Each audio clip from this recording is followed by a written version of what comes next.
So we want to share this new message of Stillpoint today because it's such a valuable piece to our lives. We use it for everything we do.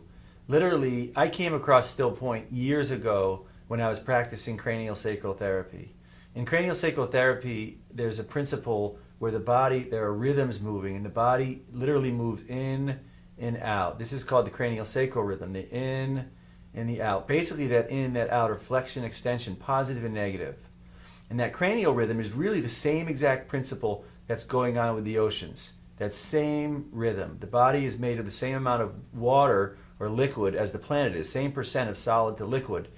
So it's very interesting. But as that rhythm is moving, all the fluids and everything in the body go in and they go out. At a certain point in craniosacral therapy, they show practitioners how to do something called Stillpoint. And when that happens, the positive and the negative dissolve perfectly into another state of matter. In reality, this is the same thing that happens with scalar waves. When that positive and negative dissolve, the body shifts into this neutral relativity. They call that Stillpoint in craniosacral osteopathic type work. When I experienced that years ago, I was fascinated with it. I said, wow, that's incredible, because immediately when I experienced it, I found the body basically resets.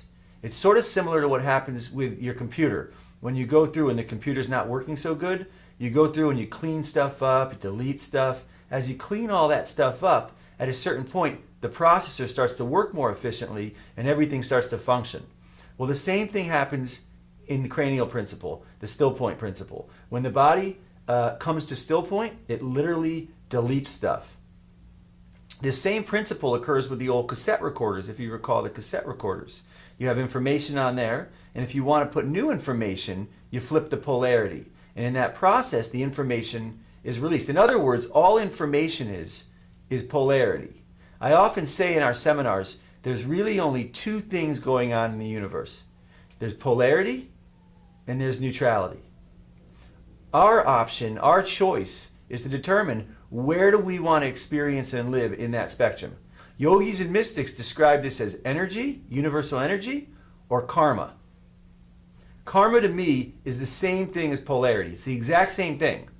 I prefer to use the word polarity because karma gives it this impression that it's this very obscure and hard to deal with kind of thing. It's not. It's simply physics, literally. Karma, polarity, contraction of energy. You have unified field energy. Remember, the universe is 99.99999% space. It's all neutral quantum energy.